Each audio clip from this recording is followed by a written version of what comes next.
नमस्कार, माइंडफिट चैनल में आपका स्वागत है। भारत के इतिहास में जाएं तो हमें सबसे बड़े गुरु के रूप में गुरु द्रोणाचार्य के बारे में मालूम चलता है। महाभारत के समय में उनसे बड़े कोई गुरु न थे। उनकी महिमा ऐसी थी कि एकलव्य ने जंगल में उनकी मूर्ति लगाकर धनुर्विद्या सीखी और महान धनुर्धारी बने। आज हम आधुनिक समय के एक गुरु से आपकी मुलाकात करवाने वाले हैं। आपने गुरु तो देखे होंगे पर कोई ऐसा गुरु नहीं देखा होगा। क्रिकेट की दुनिया में जब गुरुओं की बात आती है तो एक तो थे महान बल्लेबाज सचिन रमेश तेंदुलकर जी के गुरु श्री रमाकांत आचरेकर जी, और दूसरे से हम आपकी मुलाकात आज करवाने वाले हैं। पहले आपको जरा उनका गुरुकुल दिखा दें। मध्य प्रदेश की राजधानी भोपाल में मुख्य शहर से करीब 15 किलोमीटर दूर रतिबंध नामक जगह में आमला नामक गांव के पास 3 साल पहले लॉकडाउन के दिनों में एक व्यक्ति दिन रात पसीना बहा रहा था। वह अपने सपने को सच करने जा रहा था। उसका सपना था कि वह एक ऐसी क्रिकेट एकेडमी बनाए जहां बच्चों को गुरुकुल में दी जाने वाली दीक्षा की तरह क्रिकेट सिखाया जाए और उनके संपूर्ण व्यक्तित्व को संवारा जाए, उसका विकास किया जाए। मैं बात कर रहा हूं द्रोणाचार्य अवार्ड से सम्मानित कोच संजय भारद्वाज जी की। वे गौतम गंभीर और अमित मिश्रा के कोच के रूप में तो जाने ही जाते हैं। उन्होंने अनगिनत दूसरे क्रिकेटर्स के भविष्य को भी संवारा है। संजय भारद्वाज ने इस बंजर जमीन को अपने पसीने से सींचना शुरू किया और 2 साल की अथक मेहनत के बाद देखिए उन्होंने इसे कैसा बना दिया है। आज आप यहाँ चिड़ियों के मीठे संगीत के बीच बच्चों को प्रैक्टिस करते देख सकते हैं।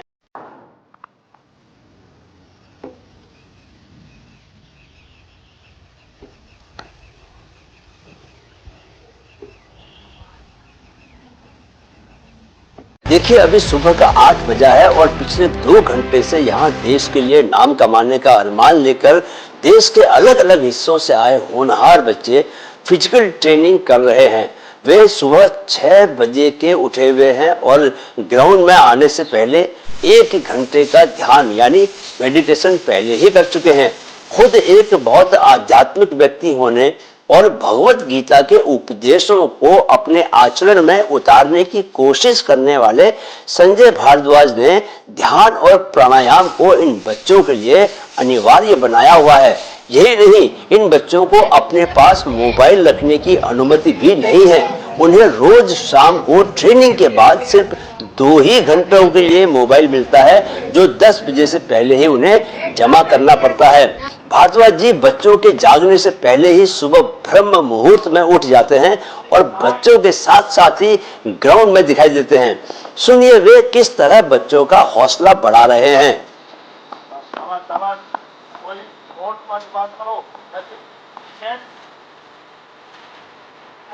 चलिए अब आपको संजय भारद्वाज सर की इस एकेडमी की सैर करवाई जाए। देखिए सामने से यह इमारत कैसी दिखती है, जो बेसिकली एक हॉस्टल ही है जहां इस वक्त पूरे देश के अलग अलग हिस्सों से आए 65 बच्चे रह रहे हैं। संजय भारद्वाज ने अपनी एकेडमी को एलबी शास्त्री क्रिकेट शाला का नाम दिया है। ये इसका लॉबी का एरिया है जहां आप उनके क्लब द्वारा टूर्नामेंट्स में जीतकर लाई गई ट्रॉफीज देख सकते हैं। ये जो आप गैलरी देख रहे हैं, यहाँ दोनों साइड में कमरे हैं जिनमें बच्चे रहते हैं। हर कमरे में 4 बच्चे। यह जो पहला कमरा है G1, यहाँ गुरु जी खुद गुरु माता जी के साथ रहते हैं। उनका कहना है कि जैसे उनके बच्चे रहेंगे वैसे ही मैं भी रहूंगा। यह तो बच्चों से उनके अगाध प्रेम का एक छोटा सा ही उदाहरण है। वे बच्चों को किस हद तक प्यार करते हैं और उनके करियर को संवारने में उन्हें कितना सहयोग देते हैं, यह उनके बच्चों से ही पूछिए कभी। अब जरा हम गैलरी में आगे बढ़ते हैं। हम इमारत के दूसरे छोर की ओर बढ़ रहे हैं जहां बच्चों का डाइनिंग हॉल और किचन है। वहां पहुंचने से पहले जरा बच्चों का एक कमरा भी देख लेते हैं। यह देखिए, इस कमरे में रहते हैं 4 बच्चे। देखिए किस तरह एक कमरे में रहकर एक तपस्वी जीवन जीकर ये बच्चे देश के लिए क्रिकेट खेलने, आईपीएल खेलने के अपने मंसूबे रोज लेकर थके हारे इन्हीं बिस्तरों पर सोते हुए ख्वाब देखते हैं। यहाँ से आगे ये बच्चों का डाइनिंग हॉल है। स्वयं गुरु जी और गुरु माता भी यहाँ बच्चों के साथ ही भोजन लेते हैं। यहाँ एक टीवी लगा हुआ है जिस पर अक्सर कोई ना कोई क्रिकेट का मैच ही चलता रहता है। बच्चों के पास फिल्में देखने या टीवी सीरियल देखने का समय नहीं रहता, न उन्हें इजाजत है। सबका यहाँ एक ही लक्ष्य है, खुद को एक कंप्लीट क्रिकेटर बनाना। इसी हॉल से चिपका हुआ किचन है। अब यहाँ से गुरु माता जी की सीमा शुरू होती है, क्योंकि वे ही खाने पीने के सामान का हिसाब रखती हैं। सामान लाने मंगाने की जिम्मेदारी भी उन्हीं की है, और साथ में उनकी बड़ी बेटी भी उनकी मदद करती है। जैसे गुरु माता यहाँ आने से पहले दिल्ली में अपना घर संभालती थी, जैसे उन्होंने अपनी 2 बेटियों को पाला है, वैसे ही वे अब इन 65 बच्चों को पाल रही हैं। अब हम किचन की ओर बढ़ते हैं, जहाँ की आप चूल्हे पर खाना बनता देखेंगे। जी हाँ, यहाँ गैस नहीं जलती, लकड़ी जलती है और चूल्हे पर खाना बनता है। आज आलू के पराठे बनने वाले हैं, क्योंकि उबले आलूओं को मैश किया जा रहा है। अब हम आपकी मुलाकात गुरु माता जी से करवाते हैं, जो कि यहाँ भोजन, अनुशासन और बच्चों को माँ का प्रेम देने की प्रभारी हैं। जी हाँ, उन्हीं की शक्ति से यह गुरुकुल चल रहा है। उनके दर्शन करने का मतलब साक्षात ईश्वर के दर्शन करना ही है। संयोग से देखिए, वे इस वक्त मंदिर से ही बाहर निकल रही हैं। अरे गुरु माता, आप यहाँ हैं? मैं आपको जगह जगह ढूंढ रहा हूँ, आपसे थोड़ी बातचीत करनी है। बच्चों को खाना उन्हीं से मिलता है, पर वे डांट भी उन्हीं से पाते हैं। वे समय की पाबंदी को लेकर कोई समझौता नहीं करती और चाहती है कि बच्चे समय पर सोएं, समय पर भोजन करें और भोजन को बर्बाद न करें जरा भी। वे चाहती है कि बच्चे सुबह समय पर उठकर भगवान को जरूर याद कर लें। चलिए अब जरा हम वापस मैदान की ओर रुख करते हैं और देखते हैं कि वहां क्या चल रहा है। इन दिनों संजय भारद्वाज जी के एक प्रिय शिष्य उन्मुख चंद अमेरिका से यहाँ प्रैक्टिस करने आए हुए हैं।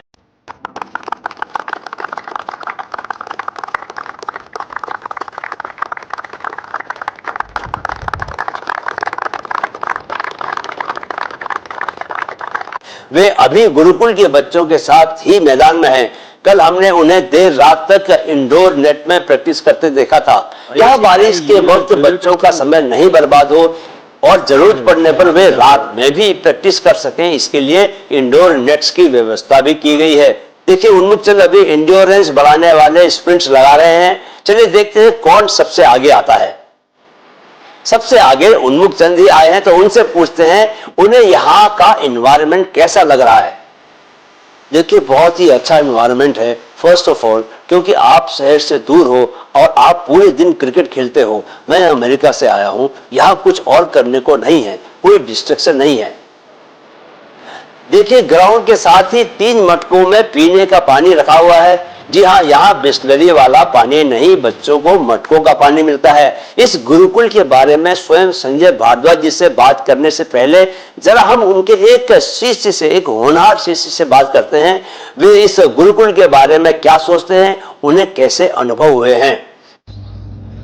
तो तुम्हारा क्या नाम है भैया बताओ, और यहाँ पर तुम इस संजय भारद्वाज जी की जो एकेडमी है, जिसको गुरुशाला बोलते हैं, यहाँ कब से हो और कैसा तुम्हें यहाँ लग रहा है? यहाँ की क्या तुम्हें खास बात लगी है? सर, मेरा नाम प्रत्युष पांडे है, मैं लखनऊ से हूँ। सर, आज मेरा 15वां दिन है। सर यहाँ पे सबसे अच्छी बात, मतलब मुझको सबसे अच्छी 2 चीज़ें लगती हैं। एक तो आपकी फिटनेस पे बहुत काम होता है, जो प्लेयर के मतलब लंबे समय तक खेलने में बहुत काम आता है। और यहाँ पे आप जब चाहे तब प्रैक्टिस कर सकते हैं। कोचेज़ अच्छे हैं, प्लेयर्स अच्छे हैं, एकदम मतलब अच्छा माहौल है जो एक प्लेयर को ग्रूम करने के लिए चाहिए होता है। और यहाँ पे जो बच्चा अच्छे से मेहनत कर लेगा, वो इंडिया पक्का है। संजय भारद्वाज जी एज ए कोच, आपको क्या उनमें खासियत लगती है? सर, वो सबसे बड़ी बात तो वो बहुत डाउन टू अर्थ है, बच्चों की बातें समझते हैं और उस पर अच्छे से रिएक्ट करते हैं। मतलब अगर किसी का स्टूपिड भी क्वेश्चन है तो उस पर गुस्साते नहीं हैं और अच्छे से बच्चों को समझाते हैं। और सबसे बड़ी बात, उन लोग को मेंटली स्ट्रॉन्ग करते हैं। यहाँ पर जो तुमको मेडिटेशन करवाया जाता है, उसको वो कैसा लगा तुम्हें? पहले करते थे क्या तुम? नहीं, पहले नहीं करते थे, क्योंकि योगा बहुत इम्पोर्टेंट है। उससे हम लोग का मेंटल बहुत मतलब कंट्रोल में आता है। एज अ प्लेयर आपको मतलब कभी आप ऊपर अच्छा खेलोगे, कभी डाउनफॉल आएगा, तो उसको कंट्रोल करने के लिए आपका मेंटल स्टेट बहुत मतलब इम्पोर्टेंट होता है। तो योगा से बहुत हेल्पफुल होता है प्लेयर के लिए योगा। और बेटा, जो आपको यहाँ पर जो क्या बोलते हैं मोबाइल आपके लिए जाते हैं, वो आपको उससे तकलीफ होती है? आपको लगता है कि वो सही होता है? स्टार्टिंग में बहुत होती थी कि मतलब फ़ोन के बिना कैसे रहेंगे। उसके बाद अब फ़ोन के बिना लाइफ बहुत अच्छी है। कोई बच्चा देखता ही नहीं कि मतलब फ़ोन में चिपके रहते हैं। और जैसे अब हम लोग को यहाँ पे 15वां दिन हो गया, तो हम लोग को बस 2 घंटे के लिए फ़ोन मिलता है और वैसे पूरा टाइम ऐसे घूमते हैं। तो आज मतलब यहाँ पे आके समझ आ रहा है कि फ़ोन के बिना लाइफ बहुत अच्छी है। फ़ोन क्या लगता है कि आप कब तक इंडिया खेल जाओगे? अगर यहाँ पे सही से खेले तो फिर 3-4 साल में आराम से, अगर खेलते रहे अच्छे से, दिमाग यहाँ पे टिका रहा तो। चलो, हमारी ओर से आपको माइंड फिट ग्रोथ की ओर से आपको बहुत बहुत शुभकामनाएं, और हम बहुत जल्दी चाहेंगे कि जितनी जल्दी आप इंडिया के लिए खेल सको, और हम आपको IPL में भी खेलते हुए देखना चाहेंगे। आपको best wishes from mind fit growth. Thank you sir. कितना होनहार छात्र है, छोटी उम्र में भी समझदार हो चुके इस छात्र से बातचीत के बाद हम सीधे संजय भारद्वाज सर से ही बातें करते हैं। आइए हमारे इस खास पॉडकास्ट का आनंद लीजिए। नमस्कार, माइंड फिट ग्रोथ चैनल में आप सभी का स्वागत है। आज हमारे साथ द्रोणाचार्य अवार्डी संजय भारद्वाज जी हैं, और हम संजय भारद्वाज जी के भोपाल के पास ही स्थित इस बहुत ही खूबसूरत एकेडमी में आप पीछे देख सकते हैं कि बच्चे किस तरह से यहाँ पर सुबह सुबह ट्रेनिंग कर रहे हैं। तो आज हम संजय भारद्वाज जी से बहुत सारी बातें करेंगे, माइंड के बारे में बात करेंगे, एक क्रिकेटर का कैसा माइंड होना चाहिए, और हम बात करेंगे कि ये जो आइडिया है इनका यहाँ पर एकेडमी शुरू करने का। मुझे लगता है कि मैं पिछले 2 दिन से यहाँ हूँ, और मुझे लगता है दुनिया की ये अपने में इकलौती या अनूठी एकेडमी होगी जहाँ जिस तरह से ये बच्चों को रख के ट्रेनिंग दे रहे हैं उनको।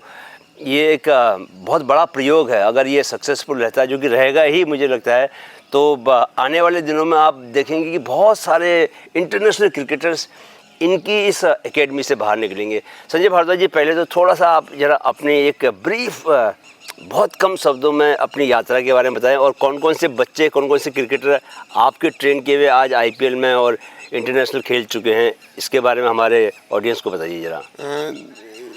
जैसे आपने कहा कि मैं द्रोणाचार्य अवार्डी हूँ, तो द्रोणाचार्य अवार्डी तभी बना कि जब मेरे अच्छे बच्चों ने यानी देश के लिए रिप्रेजेंट किया। तो इनमें गौतम गंभीर है, अमित मिश्रा है, जोगिंदर शर्मा है, उन्मुख चंद है जो 2012 में वर्ल्ड कप जीत के लेके आए, और साथ में नीतीश राणा है, अभी इस वक्त जो IPL खेल रहे हैं, कुलवंत है, कार्तिकेय है, यानी बहुत लंबी लिस्ट है। यानी मैं आप याद नहीं कर पाएंगे, मैं बहुतों के नाम नहीं ले पाऊंगा, तो फिर वो थोड़ा सा ये लगेगा। तो बहुत सारे जो हैं, और बहुत पहले IPL खेल चुके, अब जो खेल रहे हैं वो। तो मैं चाहूँगा कि सर, आपने ये जो एकेडमी चालू की है, ये कहाँ, ये लोकेशन क्या है, और इसके पीछे आपका क्या कॉन्सेप्ट है? देखो ठाकुर साहब, मेन चीज़ है कि ये जो एकेडमी है, ये एकेडमी मैं ये कहता हूँ कि ये एक अलग तरह का कंसेप्ट है। ये कंसेप्ट क्या है कि मैं पहले कंक्रीट के जंगल में रहता था, तो वहाँ जब कंक्रीट का जंगल दिल्ली में रह रहा था, तो वहाँ पर 4 महीने बहुत गर्मी, 4 महीने बहुत सर्दी, 4 महीने बहुत पोल्यूशन, और फिर इस तरह का इंफ्रास्ट्रक्चर बन नहीं सकता। अगर वो बनेगा तो वो किसी ना किसी संस्था के द्वारा बनेगा, एक कोच का नहीं बन सकता, क्योंकि कोच एक कलाकार की तरह होता है कि उसकी यानी डायरेक्शन में ही सब कुछ हो। फिर कोच को कोई डायरेक्ट करे और उस डायरेक्शन से फिर वो रिजल्ट ले, ऐसा नहीं हो सकता जी। तो खुद डायरेक्टर बनना चाहता था मैं अपनी फिल्म का। तो ये नहीं कि कोई मुझे डायरेक्ट करे फिर वो बताए कि इस तरह से आपने डायरेक्शन देनी है। निसंदेह आप यहाँ वाकई डायरेक्टर बन चुके हैं, बिकॉज ये 2.5 एकड़ की ज़मीन पर जिस तरह से आपने 62 बच्चे इस वक्त आपके रह रहे हैं, और जिस तरह से आप उनको ट्रेनिंग दे रहे हैं, ये वाकई ये अकल्पनीय है। इसकी कल्पना करना बहुत मुश्किल है, और आपने खुद अपने बलबूते पर ये करके दिखाया। और ये इसकी शुरुआत कब हुई है? कैप्टन साहब, मेन चीज़ है कि ये शुरुआत हुई है 2021 में जी, पर इसका जो विजुअलाइजेशन था वो पिछले जब मैं कोच बना था तब से था कि मैं ऐसी चीज़ बनानी है, इस तरह की चीज़ बनानी है जहाँ पर मैं बच्चों को मेंटली, फिजिकली, इमोशनली और स्पिरिचुअली चारों एस्पेक्ट पे काम कर सकूं। और वो तभी काम हो सकता है जब आपके बच्चे आपके साथ 24 घंटे रहें और मैं भी 24 घंटे रहूं। ऐसा नहीं है कि बच्चे 24 घंटे रहें और मैं केवल टूरिंग करता रहूं और यहाँ 2 घंटे, आधा घंटा, 1 घंटे के लिए आ जाऊं। मैं भी इन्हीं बच्चों के साथ रहता हूं इन्हीं बच्चों के साथ भाई यानी 24 घंटे हमारा एक किस्म से परिवार की तरह है। ये एकेडमी नहीं है, ये एक हमारा क्रिकेटिंग एलबी शास्त्री क्रिकेटिंग परिवार है। गुरुजी, मैंने ये देखा है कि कि क्रिकेट में बहुत ज़्यादा कमर्शियल हो गया है। इवन जो शहरों में कोचेस हैं वो लोग इतना ज़्यादा पैसा लेते हैं और बहुत कम समय के लिए बच्चों को प्रैक्टिस मिल पाती है, या जिस तरह का वो चाहते हैं एक क्रिकेटर के रूप में ग्रूम होने के लिए जो डेडिकेशन चाहिए वो उनको मिल नहीं पाता कोचेस के थ्रू, क्योंकि वो अफोर्ड नहीं कर सकते, इतना पैसा लगता है। लेकिन यहाँ मैं देख रहा हूँ कि आपकी लिविंग बहुत सिंपल है। आप जैसे बाकी बच्चे एक कमरे में रहते हैं वैसे ही आप कमरे में रहते हैं। गुरु माता जो आपकी पत्नी है वो जो साथ में है, उनका भी कंट्रीब्यूशन, वो बच्चों को अपने बच्चों की तरफ परवरिश कर रही है। तो ये तो एक जिसको बोलते हैं ना कि इस पर सहज ही कोई भरोसा शायद नहीं करेगा कि ऐसे भी आप बच्चों की परवरिश कर पा रहे हैं। इसमें जो स्पिरिचुअल एस्पेक्ट है उसके बारे में भी मैं आपसे सवाल पूछूंगा। पहले ये जो आप ये कैसे आपके मन में आया? ये देखो, यानी कमर्शियल हो जाओ, पर कमर्शियल से ये ऐसे नहीं हो सकता। जब उन्मुख चंद ने जब 18 साल का हुआ तो पहला चेक काटा तो वो मुझे दिया। उसमें ये तो नहीं बताऊंगा कि कितने लाख दिए क्या दिए, पर ये है कि जब वो उसने अपनी ज़िंदगी का पहला चेक काटा और उस पर अपना पहला साइन किया, इससे बड़ा ऑनर क्या हो सकता है। अगर वो मान लो कोई, अब जो गाड़ियां खड़ी हैं, जो मेरे पास 4 यहाँ गाड़ियां हैं, ये सब मैंने आज तक कोई कार नहीं खरीदी, कोई स्कूटर नहीं खरीदा, सब मेरे स्टूडेंट्स ने दिया। तो इससे यानी या तो आप इंस्टेंट कमा लो, कोई दूसरा जो आजकल चलता है इंस्टेंट फूड, या फिर आप बड़ा, क्योंकि हमारे कल्चर में जो भारतीय कल्चर है उसमें यही था। पहले घराना होता था, बच्चे आते थे, वो गुरुओं के घरों में रहते थे, यानी चाहे उन्होंने म्यूजिक सीखना हो, चाहे उन्होंने कुछ भी सीखना हो, तो एक घराना होता था। गुरुकुल नाम ही इसलिए दिया कि गुरु का यानी जगह, वहाँ आके बच्चे सीखते थे। तो ये वो उसी तरह अगर हमारे यहाँ के बच्चे, मैं ये बता रहा हूँ, जिन्हों के पास यानी एक बॉल खरीदने के पैसा नहीं था, जिनके पास कोई क्रिकेटिंग की कोई वो नहीं थी, वो बच्चे आज 100-100 करोड़ के हैं, 50-50 करोड़ के हैं। तो इससे बड़ी क्या, यानी इससे बड़ी क्या कमाई है? इससे बड़ी तो कोई कमाई हो नहीं सकती। जी गुरुजी, बहुत आपने सही कहा। लेकिन वाकई ये बहुत यहाँ पर आने के बाद जिस तरह से आप बच्चों को ट्रेन कर रहे हैं और उनको इमोशनली डेवलप कर रहे हैं, उनको स्पिरिचुअली डेवलप कर रहे हैं। आपने स्पिरिचुअलिटी की बात की। कल मैंने बच्चों से जब सवाल पूछा था कि कितने लोग यहाँ पर ओम का उच्चारण करते हैं, कितने लोग मेडिटेशन करते हैं, तो लगभग सभी बच्चों ने हाथ खड़ा किया। जबकि मैं अन्य स्कूलों में जब जाता हूँ तो मुझे 1 या 2 बच्चे ही मुश्किल से ऐसा मिल पाते हैं। तो आपके इसके पीछे क्या फिलॉसफी है? देखो, मैं यानी पुराने हमने अपने देखा है, जब हम पैदा हुए थे तब से हमने ऐसे संस्कार देखे हैं, बड़े की कैसे इज्जत करते हैं। अब आप जैसे कल हम आने के बाद एक लड़का आया, आते वो सामान उठा लिया कि नहीं मैं लेके जाऊंगा, तो छोटे बड़े का मान सम्मान ये हर जगह ख़त्म होता जा रहा है। और मैं ये सोचता हूँ इनको पूरे संस्कारी बनाएं, इनको स्पिरिचुअल बनेंगे तभी वो संस्कारी बनेंगे। जब तक भगवान का नाम नहीं लेंगे तब तक वो आगे बढ़ नहीं सकते। और वो जो एक वो आती है, हम्बलनेस आती है, वो केवल स्पिरिचुअल लोगों में आती है। और एक ये इंट्यूशन बहुत ज़्यादा होती है। जो स्पिरिचुअल आदमी होता है उसको पता होता है मेरा अच्छा बुरा क्या है। बहुत अच्छी बात की सर आपने।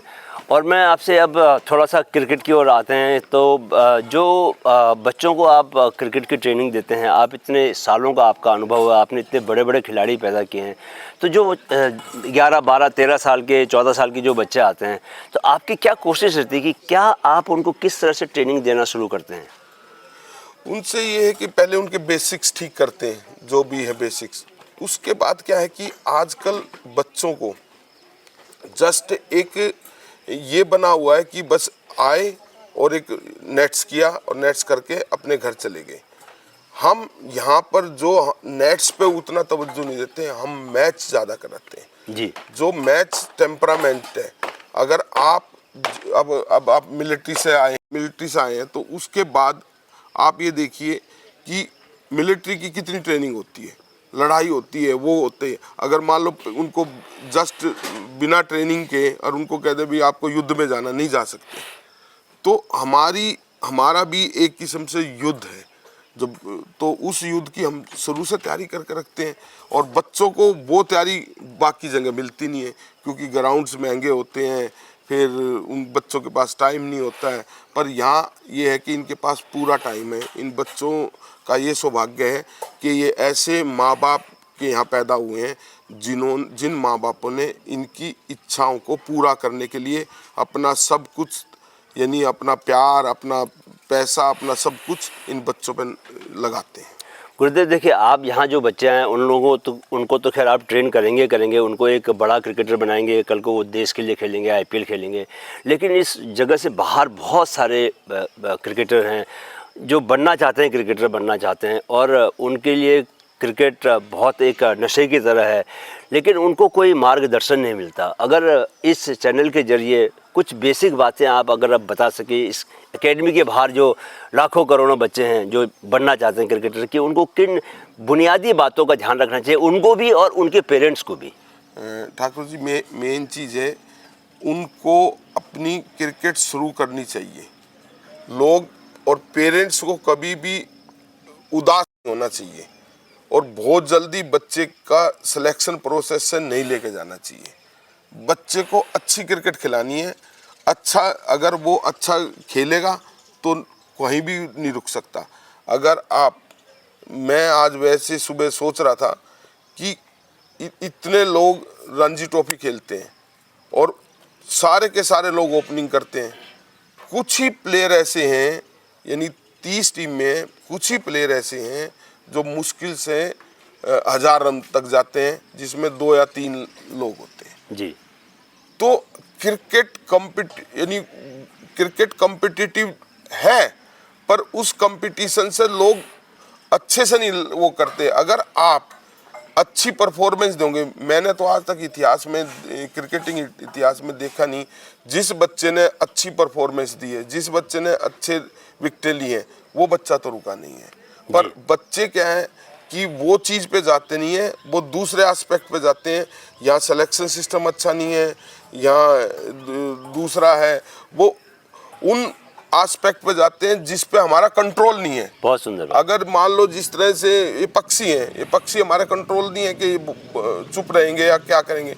हाँ, हमारा कंट्रोल ये है कि हम कैसे अपने आप को वो कर सकते हैं।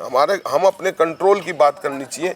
जो हमारी मेहनत है, हमारी फिटनेस है, हमारा मेडिटेशन है, वो हमें करना है। उसी को अगर हमें कोई रोकता है तो हम उस चीज़ को और बढ़ा दें जी। जब हम उसको बढ़ा देंगे तो वो चीज़ छोटी हो जाएगी जी। हम जो बाहर की चीज़ है उनको बहुत बड़ी बना देते हैं और अपने को छोटा कर लेते हैं। तो मैं जितने भी क्रिकेटर हैं बनना चाहते हैं, पेरेंट्स को भी ये गाइड करूँगा कि वो इस तरह का, यानी जो हमारा अभी माइंड फिट चैनल पे एक इस तरह का बनेगा, हम बनाएंगे। ठाकुर साहब भी बड़े स्पिरिचुअल आदमी हैं, ये भी कोई पैसे का इतना वो नहीं है, पर हम जो बाहर बच्चे हैं उनके लिए इस तरह का एक कोई ऑनलाइन कुछ ऐसा सिस्टम बनाएंगे। वो उसका आइडिया बहुत अच्छा है। वो अगर हम आपकी जो पूरी नॉलेज है उसको अगर हम कुछ ऑनलाइन कोर्सेज बना सकें तो वो हम प्लान करेंगे। सर, कल मैं आपको ट्रेनिंग देते हुए देख रहा था और आपने एक शब्द का इस्तेमाल किया किसी बैट्समैन को ट्रेन करते हुए कि भाई आप अपने सबकॉन्शियस माइंड से खेलो। तो ये इस कॉन्सेप्ट को आप समझाएंगे कि सबकॉन्शियस माइंड से कैसे खेला जाता है?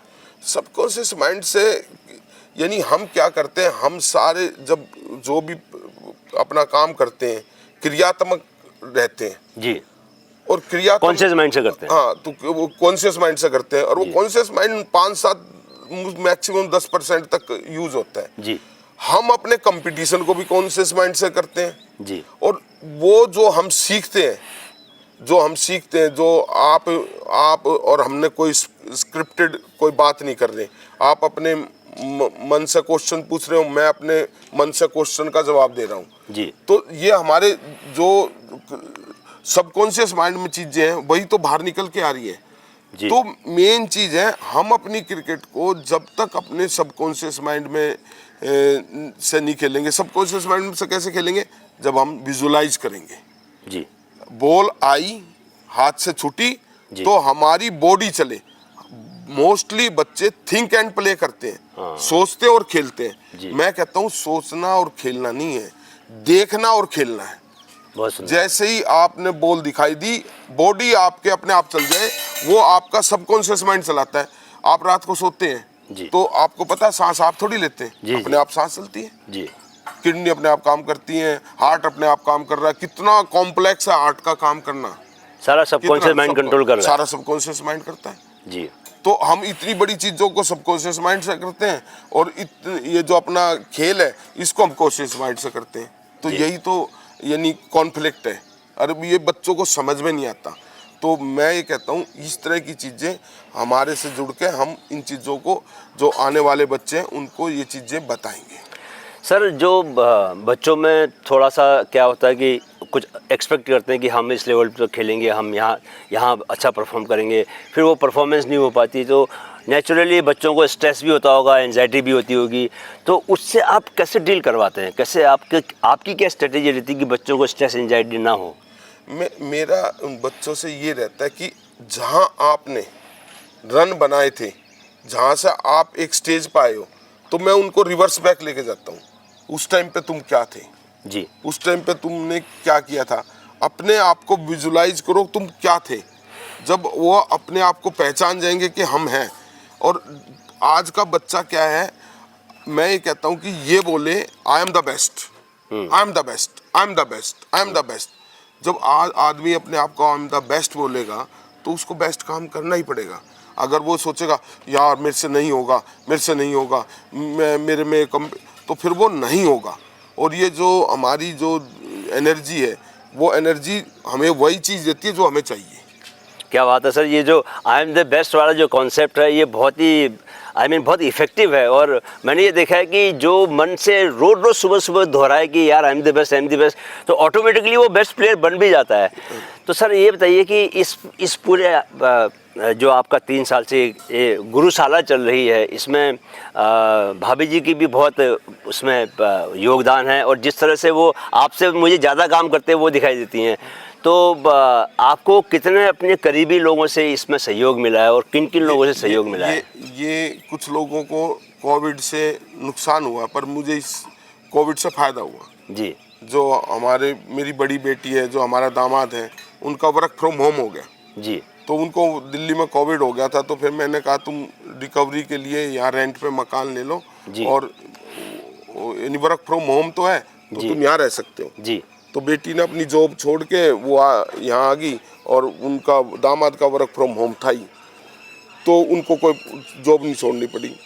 तो उससे क्या हुआ गया कि वो बेटी ने सारा का सारा एडमिनिस्ट्रेशन संभाल लिया, जो बाहर का था। जी। जो यानी एक्सपेंडिचर था उसको संभाल लिया, जो था जो बहुत सारा एडमिनिस्ट्रेशन के बहुत सारे काम करने हैं सारी, तो बेटी ने वो सारा संभाल लिया। जी। फिर उसके बाद जो वाइफ है, जो सबको गुरु माँ बोलते हैं यहाँ उनको, उन्होंने सारा का सारा जो यहाँ कुक है, जो खाने पीने का है, जो ग्राउंडमैन हैं, जो बच्चे हैं, इन सब को डिसिप्लिन कर दिया। आप ये देखिए पूरे हिंदुस्तान में हर बंदा अपने बच्चों के फोन से प्रॉब्लम है जी, पर हमारे यहाँ बच्चों को केवल हम 1.5 घंटा फोन देते हैं। मैंने देखा वो सिस्टम आपका बहुत ही सुंदर सिस्टम है, और कोई बच्चा किसी के रूम में जा नहीं सकता, और सारे फोन जमा हो जाते हैं, सारे फोन मेरे कमरे में रखे जाते हैं और मेरे पास होते हैं। और फोन सबसे बड़ा जरिया बन गया है स्ट्रेस एंजाइटी का। ये सबसे बड़ा है पूरे वर्ल्ड में जी। ये नहीं है कि यहाँ पूरे वर्ल्ड में जी। तो हम तो बच्चों को फोन से अलग कर देते हैं, एक बीमारी तो ये खत्म होगी जी। क्योंकि बच्चे, आप ये देख लेना, आप यहाँ 2 दिन से सोए जी, तो आप 10 बजे के बाद अगर आपने यहाँ 65-70 बच्चे रहते हैं, कोई थोड़ी सी भी सुरसराहट आई हो, कुछ भी आया तो बताओ कितना डिसिप्लिन होता है। 65-70 लड़के रहना, और वो भी 12 से 16 साल तक के, ये सबसे टीनेज वाली एज होती है, इसमें बड़ा बॉडी में चेंजेस आते हैं, माइंड में चेंजेस आते हैं। सर ये भोपाल ही क्यों आपने चुना, मतलब भोपाल से आपका कौन से जन्म का नाता है? ये एक बार गौतम यहाँ जबलपुर आया था, किसी गौतम गंभीर जी, तो किसी फंक्शन में आया था, तो उसने कहा कि सर आपका यानी ड्रीम है कि मुझे बनाना है तो जबलपुर बना लो, वहाँ पेड़ हैं बहुत है ये। फिर मैं जबलपुर का, तो वहाँ क्योंकि मैंने एमए सोशियोलॉजी की हुई तो मैंने सोसाइटी को देखा किस तरह की सोसाइटी है क्या है। फिर मैं होशंगाबाद गया तो वहाँ भी फिर मेरे को ये लगा कि होशंगाबाद सारी ट्रेन नहीं रुकती, फिर एयरपोर्ट नहीं है। तो भोपाल मुझे ये लगा कि यहाँ एयरपोर्ट भी नज़दीक है और कोई मेडिकल फैसिलिटीज़ है वो भी अच्छे हॉस्पिटल यहाँ है और यहाँ पर मोस्टली ट्रेन रुकती हैं और यहाँ से दिल्ली भी 10 घंटे, बम्बई भी 10 घंटे, लखनऊ भी 10 घंटे, जयपुर भी सेंटर में बिल्कुल सेंटर में है और 12 महीने यहाँ पर अच्छी मौसम एक जैसा रहता है और बहुत ही अच्छा मौसम होता है। और यहाँ का जो इन्वायरमेंट है, अब यहाँ देखो 30 यानी वो है एयर क्वालिटी इंडेक्स 30 AQI 30 यानी न्यूजीलैंड वगैरह नहीं यहाँ महसूस होता है। जब से मैं 2 दिन से यहाँ हूँ तो मैं सांस लेने में महसूस होता है कि एकदम सांस लेने के साथ साथ ही आपकी बॉडी में ताजगी आ जाती है। सर एक बात मुझे और बताइए कि ये जो मैं पिछले 12 साल से आपको देख रहा हूँ और जब पहले दिन आपसे मिला था आपको पता ही है कि आपका बहुत बड़ा पेट निकला हुआ था। मैंने मजाक में कहा भी था कि आप ये जो खाने की थाली जो आपको मिली है इसको पेट में रख लीजिए। तब से लेकर आज तक आपने जो ट्रांसफॉर्मेशन किया है, इनफैक्ट आपने स्प्रिंट में मेरे को भी हरा भी दिया, तो ये और आगे भी आप जिस तरह से आपके मन में है कि मैं आप ऐसे शेप में आना चाहता हूँ, तो इसके पीछे क्या प्रेरणा है और ये किस तरह से आप मैनेज करते हैं? इसमें एक सैनिक का बहुत बड़ा वो है। अच्छा, वो सैनिक आप है और आप बिल्कुल स्पष्टता से बोल रहे। आपने कहा कोच को बिल्कुल फिट होना चाहिए जी, यानी कोई नहीं बोलता। वो बात मन में लग गई? नहीं मन में नहीं लगी, वो अच्छी लगी। अच्छा, यानी अगर आपकी कोई सामने आपकी किसी भी चीज का क्रिटिसिज्म नहीं, किसी चीज की सलाह देता है जी तो वो ले मांगनी चाहिए, जो आज का बच्चा नहीं मांगता, अपने माँ बाप की भी नहीं मांगता। हम क्या कि हमने अपने माँ बाप की सुनी, अब अपने बच्चों की सुन रहे जी। पर आपकी वो बात मैंने मानी कि नहीं यार मुझे ये काम करना है जी। उसके बाद आपके साथ मेरा बौद्धिक विकास हुआ जी। मैंने आर्टिकल्स लिखे, आपने कभी आर्टिकल लिखने हैं जी। और वो 40-50 लाख यानी पेपर में गए वो आर्टिकल जी जी जी। तो वो आर्टिकल में मेरा फिर आपने सर उन आर्टिकल्स के जरिए बहुत क्रिकेट की बहुत बेसिक बातें आपने बताई थी कि किस तरह से एक बैट्समैन को बैटिंग करनी चाहिए, बॉलर को बॉलिंग करनी चाहिए, स्पिनर को क्या करना चाहिए, एक एक बात उसमें बताई थी। वो जल्दी ही आपसे हम दोबारा बातचीत करेंगे और जो ऑनलाइन कोर्सेज आप लेके आना चाहते हैं जिस तरह से, उसमें हम वो बात करेंगे तो सब लोगों को बहुत फ़ायदा होगा उससे। लेकिन अब आप ये अपनी बात पूरी कीजिए। मैं ये कह रहा हूँ, मैं यहाँ आपके साथ बैठा हूँ, इस जंगल में हूँ, भोपाल का केवल एक बच्चा है, तो यहाँ के लोगों को ये लगता है ये ऐसा आदमी यहाँ सबसे हाईली क्वालिफाइड कोच हूँ मैं जी। थ्रू यानी PhD मैंने की हुई है जी, यानी मेंटल ट्रेनिंग में, फिर उसके बाद MA सोशियोलॉजी की हुई है, उसके बाद मैंने BCCI का हाईएस्ट लेवल किया हुआ है, लेवल 3। हाँ। तो इस तरह की जो मैंने चीजें हैं, NIS की हुई है, यानी कोई ऐसा कोई एस्पेक्ट नहीं है जो कोचिंग का जो थ्योरेटिकल जो एस्पेक्ट है सारे कवर हाई लेवल के मैंने किए हुए हैं। वो किस लिए किए? मैंने असाइनमेंट लेने के लिए नहीं किए कि मुझे वहाँ का कोच बनना है, मुझे वहाँ का वहाँ जो हाई लेवल पे कोचिंग होती है, उनको जो प्लेयर आते हैं उनको इंतजाम कर, उनका मैनेज करना होता है कि भाई आप ऐसे मैनेज करना है, ऐसे करना है, उनको जगा के रखना होता है। पर मैंने एक ही काम चुना, जो आपने कहा कि मैं छोटे से यहाँ बच्चों के साथ रहता हूँ, मैं अभी भी माली का काम कर रहा हूँ, अपने छोटे छोटे पेड़ उगाता हूँ, उन पेड़ों को करोड़पति अरबपति बनाता हूँ और भगवान की मेरे पास आशीर्वाद है। और उस माली का काम करते करते यानी ये मुझे इतना आनंद आता है कि मुझे इस तरह का जो बच्चों की क्रिकेटिंग में माली बना रहा हूँ, इसी का आशीर्वाद मिलता है। सर आपने माइंड फिट ग्रोथ चैनल से बातचीत की, आपसे बहुत सारी बातचीत और करनी है और आने वाले समय में हम करते रहेंगे। इस वीडियो के साथ साथ हम अपने दर्शकों को ये भी दिखाएंगे कि किस तरह से आप बच्चों को ट्रेन करते हैं, किस तरह से आपके बच्चे आपके बारे में क्या सोचते हैं। गुरु माता से भी हम बातचीत करके उनका भी पहलू लेंगे, उनका भी वर्जन लेंगे। और लेकिन मैं आपको मन से एक बहुत बधाई देना चाहता हूँ कि आपने एक ऐसा गुरुकुल खड़ा कर दिया जैसा आपने दिमाग में सोचा था, और इसके भविष्य को लेकर मैं आपको बहुत बहुत शुभकामनाएं देता हूं। आपका अगर कोई संदेश अगर हमारे जो क्रिकेट खेलते हैं उन बच्चों के लिए अगर है तो आप उसे दे सकते हैं। मैं तो यही कहूँगा जो भी हमें सुन रहे हैं, ये नहीं है कि हमें कोई चैनल अगर आप सब्सक्राइब करोगे तो हमें बहुत सारा पैसा मिलेगा। ये एक किस्म से सोसाइटी के लिए जिम्मेवारी है आप लोगों की कि आप इस चैनल के साथ ईमानदारी से, ये सैनिक है, मैं कोच हूँ, तो हमने आज तक ईमानदारी से काम किया है। तो हम ये चाहते हैं ये हमारा माइंड फिट ग्रोथ चैनल पूरा, सर ये मेरा मिशन है कि ये 1 करोड़ युवाओं तक पहुंचे, जाए जी, वहां तक जाए। तो आपसे यही प्रार्थना है कि जो भी इसको सुने कम से कम 10-20 लोग को जरूर कहे कि सब्सक्राइब करें। यानी हमें और कुछ नहीं चाहिए। इससे क्या कि एक किस्म से आपकी सोसाइटी के लिए जिम्मेवारी बनती है कि भाई कोई अच्छी चीज मिले तो उसको आप स्प्रेड करो। तो जो आज के दिन उसमें क्या बताएंगे हम, बच्चा कैसे खिलाड़ी बनेगा, खिलाड़ी तो बनेगा, उसके बाद सामाजिक तौर पे किस तरह आगे बढ़ेगा, यानी किस तरह से अच्छा एडमिनिस्ट्रेटर बनेगा, किस तरह से यानी एक अच्छा नागरिक बनेगा, और वो आपके जो नाम है उस नाम को कैसे रोशन करेगा। तो इसलिए आपसे यानी बार बार मैं ये कहता हूँ कि हमारे इस चैनल को सब्सक्राइब करवाएं और करें, और कम से कम 10-20 लोग, एक आदमी मिलकर 10-20 से करें तो अपने आप हो जाएगा। गुरुदेव मेरा लालच तो ये है कि जैसे आपकी जो बातचीत है, आपकी जो बातें हैं, आप जिस तरह से बहुत ही बढ़िया बातें बताते हैं वो बच्चों के लिए बहुत ज़रूरी है। इसके लिए ये बातें इस चैनल पे आके ये बातें सीखना बहुत ज़रूरी है। तो आपने चलिए समय निकाला, हम आपको एक बार पुनः बहुत बहुत शुभकामनाएं देते हैं आपके भविष्य के लिए। बॉम्बे से इतनी दूर से आए और इस जंगल में आए और हमारे साथ रहे और आपके साथ महाकाल के दर्शन किए, और बहुत हमें महाकाल का आशीर्वाद मिला और आप जैसों का आशीर्वाद मिले, और भगवान का बहुत आशीर्वाद हमारे पर है और बनना रहे। हमारे बच्चे पूरे हिंदुस्तान में तो खेलें, पूरे वर्ल्ड से भी अब मेरे पास यहाँ बाहर से बच्चे आए हुए हैं। तो श्रोताओं सभी को बहुत बहुत धन्यवाद वीडियो देखने के लिए। अगले वीडियो में फिर मिलेंगे। नमस्कार।